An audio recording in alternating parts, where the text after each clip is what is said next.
अस्सलाम वालेकुम बच्चों, उम्मीद है आप सब लोग खैरियत से होंगे। आज हम ये चैप्टर शुरू करने जा रहे हैं। आज इसको हम डिटेल में पढ़ने वाले हैं, एग्जाम के हिसाब से तैयारी करने वाले हैं। चाहे आप ये कभी भी देख रहे हो साल में, चाहे पेपर में आपके पास 10 महीने बचे हो या फिर 10 दिन बचे हुए हैं, हम आपको ऐसे तैयारी कराने वाले हैं कि आपके अंदर फेडरल बोर्ड में 90% ज्यादा मार्क्स आए। हम आपको इंपॉर्टेंट चीजें एग्जाम्स में क्या क्या एग्जामिनर को चाहिए होता है, ये हमारा पहला लेक्चर नहीं है। तो अगर आपको कुछ चीज समझ ना आए, कंफ्यूजन हो, तो वो इसलिए क्योंकि आपने पहला लेक्चर नहीं देखा हुआ। तो भाई पहला वाला लेक्चर देख लो और ऑर्डर में चलो, बगैर शुरू के कॉन्सेप्ट्स को पढ़े हुए ये आपको कंफ्यूजन, ये पहला लेक्चर नहीं है। अगर आपको पहला लेक्चर देखना है और बाकी सारे चैप्टर्स के भी और इन सारे सब्जेक्ट्स के भी, तो भाई आप जाओ हमारे कमेंट सेक्शन में, यहाँ पे डाली हुई है 4 लिंकें। इसमें पूरी किताब की हमने प्लेलिस्ट डाली हुई है, इसको दबा दो, आपको है ना सारे लेक्चर्स मिल जाएंगे इस पूरे के पूरे सब्जेक्ट के। डाले हुए फ्री के नोट्स, यहाँ पे नोट्स कोई एम नोट्स नहीं है। ये आप लिंक दबाओगे तो खुलते हैं आपके पास हमारे 300 बच्चे जो थे जिनके 90% ज्यादा मार्क्स आए थे, उनके हमने नोट्स कंपाइल करके आपके लिए डाले हुए ताकि आप भी है ना अपने एग्जाम की तैयारी कर सको। सारे के सारे नोट्स हमने डाले हुए इन 300 बच्चों के। तो भाई ये देखो यहाँ पे पड़ा हुआ है हमारे सब्सक्राइब का बटन, इसको सब्सक्राइब कर लो, ठीक है। बेल्स भी है ना यहाँ पे दबा दो, लाइक करो वीडियो को और साथ में जाके कमेंट करो अपना वीकेस्ट चैप्टर। भाई कौन सा चैप्टर है जो तुम्हें बहुत मुश्किल लगता है, बहुत वीक लगता है, हम क्या करेंगे उसका निकालेंगे one shot lecture. One shot lecture एक लंबा सा पूरे चैप्टर का लेक्चर होगा, उसमें हम आपको एग्जाम ओरिएंटेड तैयारी कराने वाले ताकि आपके है ना पेपर में 90% मार्क्स आ सके। तो जाके कमेंट करो कौन सा चैप्टर आपको बहुत मुश्किल लगता है। फिर ये याद रखना कि भाई हमारे लेक्चर्स, हमारे नोट्स, सारे गेस्ट पेपर्स काम के होते हैं। ये 300 बच्चे हैं जिनके है ना 90% ज्यादा मार्क्स आए थे। तो सारा मटेरियल कमेंट सेक्शन में सबसे पहला कमेंट है वहां पे पड़ा हुआ है। और अगर आप भी उन बच्चों की तरह 90% ज्यादा मार्क्स लाना चाहते हैं तो आप भी है ना हमारी बैच ज्वाइन कर सकते हैं, जिसमें हम आपको A to Z सारी तैयारी कराते हैं सारे सब्जेक्ट्स की, है ना। हमारी स्पेशल बैच नंबर 1 है, तो हमें इस व्हाट्सएप नंबर पे मैसेज कर लो। ये सारी चीजें हम आपको देते हैं और एग्जाम के हिसाब से तैयारी कराते हैं। अगर आप भी है ना 90% ज्यादा मार्क्स लाना चाहते हैं, अपने माँ बाप का नाम रोशन करना चाहते हैं। तो अब हम ये लेक्चर शुरू करते हैं। इस टॉपिक को आज डिटेल में हम पढ़ने वाले हैं। Branches of chemistry. केमिस्ट्री की क्या क्या ब्रांचें हैं, शाखें हैं। केमिस्ट्री बहुत सारी फील्डों में टूट गई है जिसको हम अंडरस्टैंड करते हैं, स्टडी करते हैं। पहली आती है ब्रांच ऑर्गेनिक केमिस्ट्री। अब ऑर्गेनिक केमिस्ट्री क्या होती है बेटा? ऑर्गेनिक केमिस्ट्री के अंदर हम पढ़ते हैं कार्बन एंड उसके कंपाउंड्स को।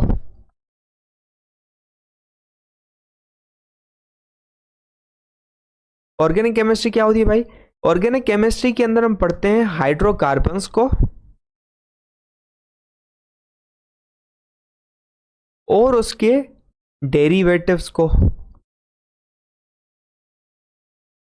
हाइड्रोकार्बन्स क्या होते हैं? Carbon with hydrogen, carbon with hydrogen, ठीक है। कार्बन विद हाइड्रोजन को हम पढ़ते हैं क्या? ये होते हैं हाइड्रोकार्बन्स। जहां पर भी CH आ जाए आपको साथ जुड़ा हुआ हो, आप समझ लो ये ऑर्गेनिक केमिस्ट्री के अंदर स्टडी किया जाएगा।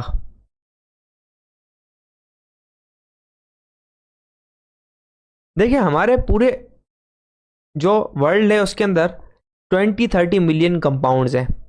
तो उन कंपाउंड्स को, मतलब आप समझें एलिमेंट्स से चीज़ें हैं, जैसे पानी कंपाउंड है, आपका यूरिन जो है आपका कंपाउंड है, आपका जो चौक है वो कंपाउंड है, या आपके जो फिनाइल है वो कंपाउंड है। तो ऐसे 20 मिलियन 30 मिलियन कंपाउंड्स हैं। हमने उनको 2 कैटेगरीज में तोड़ा हुआ है, एक है ऑर्गेनिक कंपाउंड्स, एक है इनऑर्गेनिक कंपाउंड्स। ऑर्गेनिक कंपाउंड्स वो हैं जिसके अंदर कार्बन विद हाइड्रोजन है, तमाम के तमाम कार्बन विद हाइड्रोजन ये हैं।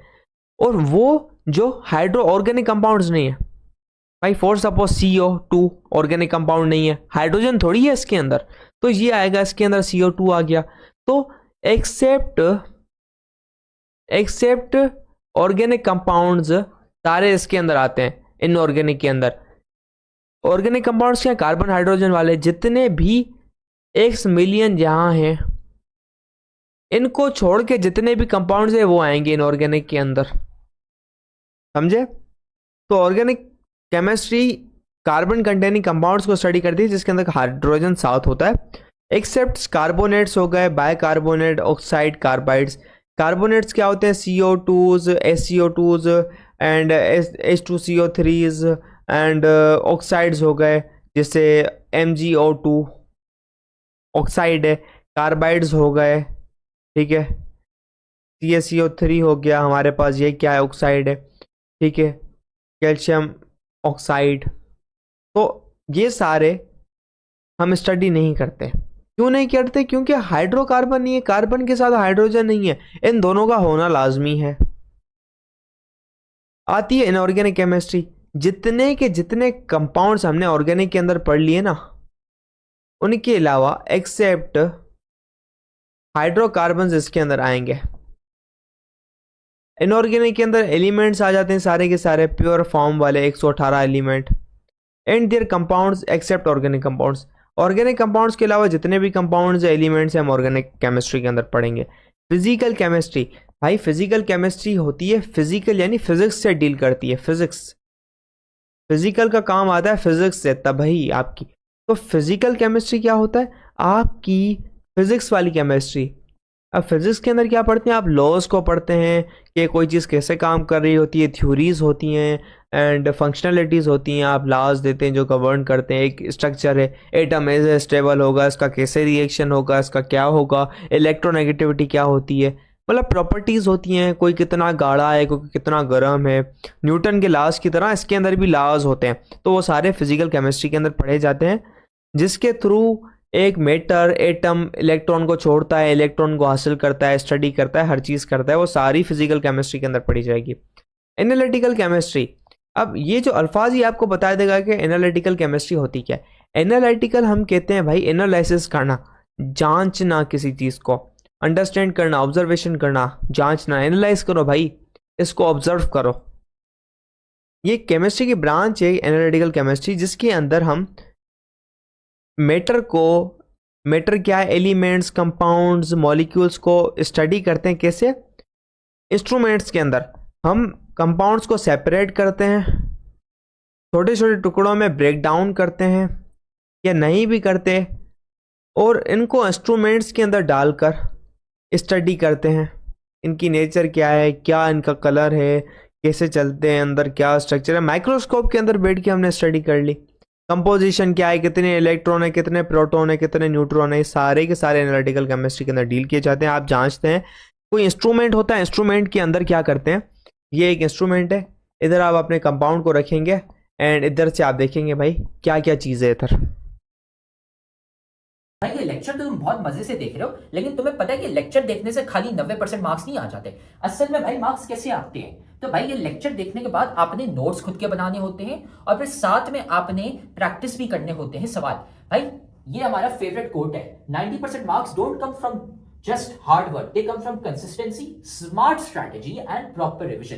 भाई स्मार्ट तरीके से पढ़ो। स्मार्ट तरीका ये हमने आपको बताया हुआ है, तो साथ में हम आपको तरीका भी नहीं बता रहे, साथ में हम आपको दे रहे हैं भाई नोट्स। जाओ कमेंट सेक्शन में, नोट्स में से आपको मिल जाएंगे भाई उन बच्चों के नोट्स। 300 बच्चे थे जिनके 90% ज्यादा मार्क्स आए थे, उनके नोट्स वहां पे पड़े हुए, लेकिन साथ में उधर नीचे हमने आपको सवाल भी दिए हुए प्रैक्टिस के लिए।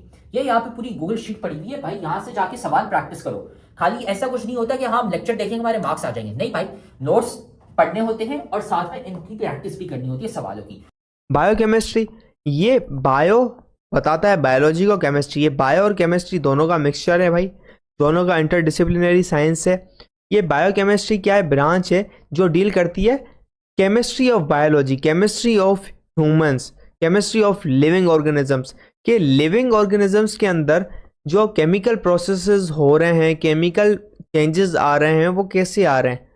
ठीक है, लिविंग के अंदर, लिविंग ऑर्गेनिज्म के अंदर जितने कंपाउंड्स है, क्या प्रोसेसेस हो रहे हैं, क्या केमिकल चेंजेस आ रहे हैं, क्या नेचर है उनकी, सारी हम बायोकेमिस्ट्री के अंदर पढ़ते हैं कि फिजिकल एंड केमिकल चेंजेस क्या आ रहे हैं लिविंग ऑर्गेनिज्म के अंदर। ठीक है, लिविंग ऑर्गेनिज्म के अंदर प्रॉपर्टीज क्या है, केमिकल प्रॉपर्टीज, बिहेवियर, एक्सेट्रा, कैसे काम करेंगे, रिएक्शन मैकेनिज्म, सारे बायोकेमिस्ट्री के अंदर आएंगे। एनवायरमेंटल केमिस्ट्री भाई ये डील करती है आपकी ग्रोथ के लिए। ग्रोथ मतलब क्या भाई? इंसानों की मदद के लिए। एनवायरमेंटल केमिस्ट्री का काम क्या होता है भाई? हमारे यहाँ पे इंडस्ट्रीज चल रही होती है, धुएं बाहर निकल रहे होते हैं, गाड़ियों से धुएं निकल रहे होते हैं, इनको संभालने के लिए एक केमिस्ट्री है एनवायरमेंटल केमिस्ट्री, जो कि एनवायरमेंट को स्टडी करती है and chemical and toxic substance that pollute the environment there adverse effect on human beings. ये डील करती है भाई केमिकल एंड टॉक्सिक सब्सटेंसेस, भाई हमारे एनवायरमेंट के अंदर कितने टॉक्सिक सब्सटेंसेस है, कैसे आ रहे हैं, क्या उनका बिहेवियर है, कैसे ह्यूमन लाइफ को इंटरप्ट करती है, इनको हम कम कैसे करें, कम से कम कैसे करें, वाटर के अंदर कितनी इम्प्योरिटीज़ हैं, क्या जाके आगे हमें प्रॉब्लम्स करती हैं, हमारा जो गैसेस हैं वो कैसे एनवायरमेंटल सिस्टम को ख़राब करती हैं, सारी डील स्टडी होती है। परसेंटेज कंपोजिशन, कितना जाके रिएक्ट कर रहा है, कितना काम आ रहा है, क्या टेक्निक्स हैं, सारी एनवायरमेंटल केमिस्ट्री के अंदर पढ़ी जाती हैं। Branch 7 industrial chemistry.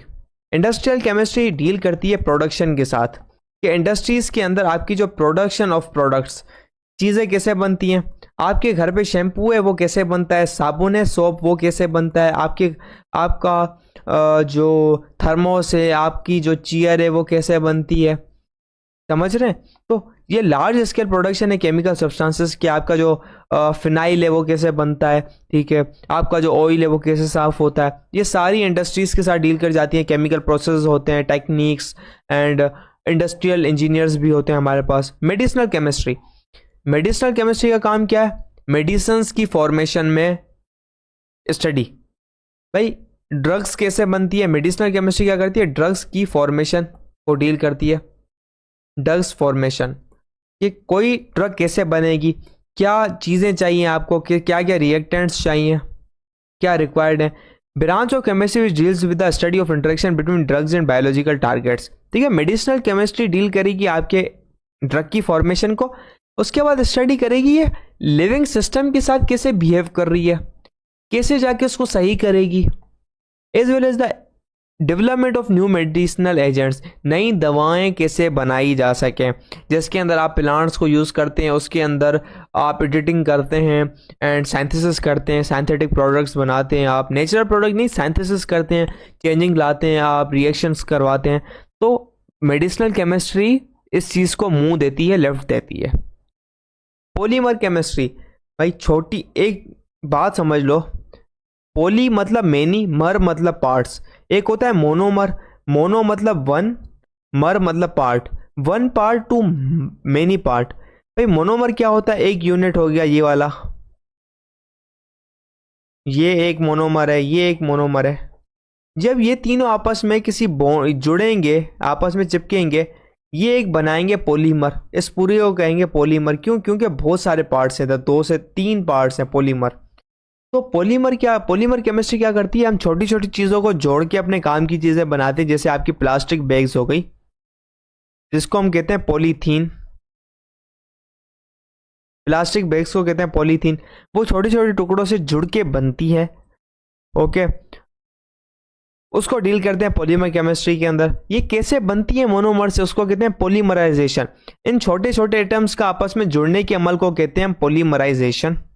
ठीक है, एग्जाम्पल्स आ गई, nylon bearing, plastic bags, polythene cups, polyester, Teflon coated cookware, epoxy glue, आपकी जो ग्लूज होती हैं वो सारी हो गई, तोलीन वगैरह फलाना ठिकाना, ये वो सब कुछ आपके पास पॉलीमर केमिस्ट्री है। सॉरी, तोलीन नहीं होता, सॉरी माय बैड।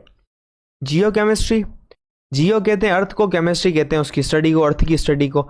हमारी अर्थ के अंदर क्या चीज़ कितनी पाई जाती है, क्या रेशो के अंदर प्योर है, इम्प्योर है, तो जियो केमिस्ट्री इसके साथ डील करती है। भाई आपकी जो अर्थ है, अर्थ ज़मीन के अंदर जो पानी पाया जाता है, पेट्रोल पाया जाता है, मिनरल्स पाए जाते हैं, कोयला पाया जाता है, मोती पाए जाते हैं, डायमंड पाए जाते हैं, सबकी स्टडी क्या करती है, जियो केमिस्ट्री।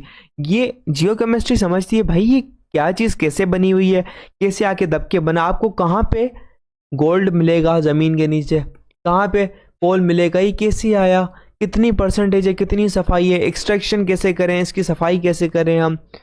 तो सारी की सारी जो चीज़ होती है ना भाई, एल्यूमिनियम की सफाई कैसे करें, प्लाटिनियम की सफाई कैसे करें, सारी जियो केमिस्ट्री का काम है। ठीक है, मतलब जियो केमिस्ट्री के अंदर भी तो दूसरी चीज़ें आती हैं भाई, एनालिटिकल केमिस्ट्री जियो के अंदर आती है। मतलब सारी की सारी ब्रांचें आपस में किसी ना किसी तरीके कार से जुड़ी हुई हैं। न्यूक्लियर केमिस्ट्री, एक चीज़ होती है एटम के अंदर न्यूक्लियस पाया जाता है बीच के अंदर, एक एटम होता है उसके बीच के अंदर एक पाया जाता है पॉजिटिव न्यूक्लियस, पॉजिटिव न्यूक्लियस। तो इस न्यूक्लियस के अंदर पाया जाता है, एक होता है न्यूट्रॉन, एक होता है प्रोटॉन। न्यूट्रॉन प्रोटॉन, न्यूट्रॉन एक न्यूट्रल चार्ज होता है, प्रोटॉन के ऊपर पॉजिटिव चार्ज होता है। तो इसकी स्टडी हम पढ़ते हैं न्यूक्लियर केमिस्ट्री के अंदर। एक एटम के न्यूक्लियस के अंदर क्या क्या चेंजेस आते हैं वो न्यूक्लियर केमिस्ट्री के अंदर पढ़े जाते हैं। कभी कभार ये आधे में टूट जाता है, कभी धमाका कर देता है, कभी फट जाता है, कभी इसको न्यूक्लियर फोर्स बैलेंस नहीं हो पाती, कभी अनस्टेबल होता है। सारा न्यूक्लियर केमिस्ट्री के अंदर पढ़ा जाता है। 12वीं एस्ट्रोकेमिस्ट्री। एस्ट्रोकेमिस्ट्री होती है प्लैनेट्स, एस्ट्रो यानी आकाश, आपकी जो अर्थ से बाहर जो है ना उसको कहते हैं एस्ट्रोकेमिस्ट्री। अब एस्ट्रोकेमिस्ट्री क्या होती है? अर्थ से बाहर, स्पेस के अंदर। अब स्पेस की केमिस्ट्री क्या होती है? इसके अंदर आप स्टडी करते हैं प्लैनेट्स को, ठीक है। आपने कभी न्यूज़ पे सुना है हमें मार्स पे पानी मिल गया है? या आपने सुना हो कि कोई एक ग्रह है स्पोयाज, भाई हकीकत में ग्रह नहीं है, मैं ऐसे बोल रहा हूं, वहां पर ऑक्सीजन पाई जाती है 70%। या आपको पता है कभी जुपिटर पे कौन सा एलिमेंट पाया जाता है? इंटरनेट पे पता है जुपिटर पे सबसे ज्यादा मोस्ट अबंडेंट कौन सा एलिमेंट होता है? अगर आपको डायमंड मिलता है, कितना परसेंट डायमंड है, कितना परसेंट कोल है, कितनी परसेंट ऑक्सीजन है, सारी आपको पता है। लेकिन आज तक एक भी इंसान वहां तक नहीं गया। आज तक जुपिटर एक भी इंसान नहीं गया। तो हमें कैसे पता चला कि जुपिटर पे ये चीजें पाई जाती हैं? हमें कैसे पता चला कि एक वोयाज नाम का, एक वोयाज 2.0 ऐसे कोई ग्रह है, प्लेनेट है, वहां पर ऑक्सीजन भी पाई जाती है और सबसे ज्यादा वहां पे कार्बन पाया जाता है? कैसे पता? समझ रहे हैं बात? किसी ग्रह पे डायमंड पता नहीं किस चीज की बारिश हो रही होती है, आपको कैसे पता? आप तो नहीं गए वहां पे, इतना गर्म टेम्परेचर है, आप जा ही नहीं सकते। तो ये सारी चीज क्या करती है? एस्ट्रोकेमिस्ट्री बताती है। कैसे बताती है समझाता हूं। एक प्लेनेट है, ये एक प्लेनेट है जुपिटर। क्या भाई आपको बताता हूं, ये एक प्लेनेट है जुपिटर। अब होता क्या है बेटा, यहां से कुछ रेज निकलती हैं, शुआएं, जैसे बल्ब में से रोशनी निकलती है ना, तो यहां से भी एक रोशनी निकलती है चारों तरफ। और ये आप अर्थ पे बैठे हुए हैं, छोटी सी अर्थ है, ये शुआएं आपके पास आके पहुंचती हैं।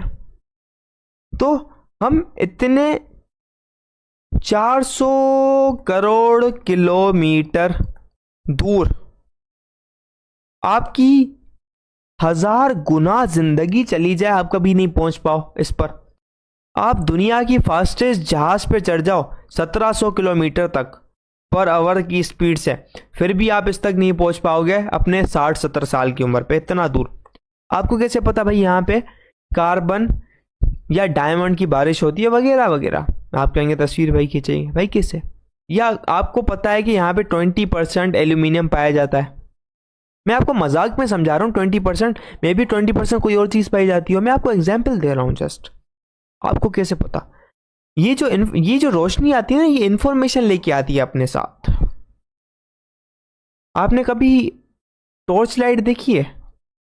वहां पे ऐसे टॉर्च लाइट जब जलती है, ऐसे ऐसे रंग बिरंगा कलर निकल रहा होता है, आपने कभी देखी है? आपको एक दायरा बना हुआ मिलता है ऐसे रिंग टाइप का, और वहां पे green, pink, red, brown, blue colour नजर आ रहा होता है। वो क्या होता है? वो रेज होती हैं, वो सिस्टम होता है उसके अंदर, वो एक इंफॉर्मेशन लेके आ रही होती है। जब आप अर्थ पे एक मशीन के अंदर ये लाइट डालते हो, ये एक मशीन है, ठीक है, एक मशीन के अंदर ये लाइट यहां से आके इन हुई, तो मशीन इसको प्रोसेस करेगी और आखिर में आपको बाहर आके बताएगी कि यहाँ पे 20% ये पाई जाती है, 30% इतना, 70% यहाँ पे क्या पाया जाता है, और 10% यहाँ पे डायमंड की बारिश होती है। ये लाइट सारी इंफॉर्मेशन बताती है। ये सारी क्या काम है? एस्ट्रोकेमिस्ट्री का कमाल है। अब एस्ट्रोकेमिस्ट्री को कैसे पता भाई? एस्ट्रोकेमिस्ट्री यूज करती है एनालिटिकल केमिस्ट्री को। तो एनालिटिकल केमिस्ट्री को भाई ये टूल्स क्या है? सिस्टम आपने एनालाइज किया है, एनालिटिकल केमिस्ट्री। अब ये जो एलिमेंट आया है कार्बन, कार्बन क्या है भाई? कार्बन एक इनऑर्गेनिक है। ये कार्बन क्या है? मैं कह रहा हूँ प्योर कार्बन है। मैं कह रहा हूँ फॉर सपोज आपको 20% एल्यूमिनियम मिला, एग्जाम्पल। एल्यूमिनियम क्या है? Inorganic compound. आप इसको स्टडी कर रहे हो, इसकी स्टडी क्या आती है भाई? क्यों पाया जाता है? Physical chemistry. तो इतनी सारी चीजें आपने इस सिस्टम को, एल्यूमिनियम को अंडरस्टैंड करने के लिए इतने 4 ब्रांचेस में आप घुस गए। तो ये सारी की सारी ब्रांचेस आपस में कनेक्टेड होती हैं, ये बात मैं आपको समझा दूं, कान खोल के समझा दूं, ब्रांचेस आपके आपस में कनेक्टेड होती हैं। ये समझो, एस्ट्रोकेमिस्ट्री is a branch of chemistry that deals with the study of chemical processes and reactions that occur in astronomical environments such as stars, planets, comets and interstellar space। दूसरी बात, सन के ऊपर बड़े गरम गरम रिएक्शंस चल रहे होते हैं, फ्यूजन के, मार्स पे रिएक्शन चल रहे होते हैं, कहीं पे एसिड रेन हो रही होती है, सबको स्टडी क्या करता है एस्ट्रोकेमिस्ट्री, कौन से प्लेनेट पे क्या रिएक्शन हो रहा है, स्टार्स के अंदर क्या हो रहा है। आपने कभी देखा है स्टार फटता है जोर से, कभी स्टार जमीन पे गिर रहा होता है, सारा एस्ट्रोफिजिक्स पढ़ती है। लेकिन रिएक्शंस, भाई क्या चीज़ कैसे रिएक्ट कर रही है, रिएक्शंस फिजिक्स में नहीं पढ़े जाते, केमिस्ट्री में पढ़े जाते हैं रिएक्शन। तो इससे एस्ट्रोकेमिस्ट्री काम की है। तो उम्मीद है अब आपको है ना ये टॉपिक समझ आ गया। हमने सारे के सारे सब्जेक्ट्स और सारे के सारे चैप्टर्स के हमने नोट्स डाले हुए हैं, लेक्चर्स डाले हुए हैं। इधर कमेंट सेक्शन में चले जाओ, नोट्स पढ़े हुए हैं, लेक्चर्स पढ़े हुए हैं, गेस्ट पेपर भी हम आपको दे रहे हैं और इंपॉर्टेंट चीजें भी बता रहे हैं, ताकि आपको है ना एग्जाम की डेट्स भी पता चल जाए और आपका एग्जाम मिस ना हो जाए। सारी चीजें हमने कमेंट सेक्शन में डाली थी, वहां से है ना जाके वसूल कर लो इसको। तो आप देख रहे हो कि हमारी इतने सारे बच्चे हैं जिनके 90% ज्यादा मार्क्स आए। क्यों? सवाल देने के साथ साथ हम सिखाते हैं कि भाई आंसर कैसे लिखते हैं। आंसर लिखने का एक तरीका होता है, वो तरीका हम सिखाते हैं सिर्फ और सिर्फ हमारी बैच वाले बच्चों को, इसलिए हमारे इतने सारे बच्चे हैं जिनके 90% ज्यादा मार्क्स आए हैं। तो अगर आप भी हमारी बैच ज्वाइन करना चाहते हैं ताकि आपके भी 90% से ज्यादा मार्क्स आए, तो हमारी बैच खुली है। इस व्हाट्सएप नंबर पे हमें मैसेज कर लो, आपको ये सारी चीजें मिल जाएंगी। हम आपको सिखाएंगे कि भाई आंसर कैसे लिखते हैं। टॉपर बच्चे जो 90% ज्यादा मार्क्स लाते हैं वो आंसर कैसे लिखते हैं ताकि एग्जामिनर मार्क्स काट ही ना सके, ताकि वो एग्जामिनर बोले भाई ये लो फुल मार्क्स। हमें इस व्हाट्सएप नंबर पे मैसेज कर लो और हम आपको ऐड कर लेंगे हमारी बैच में, और फिर आप भी है ना 90% से ज्यादा मार्क्स ला सकते हैं।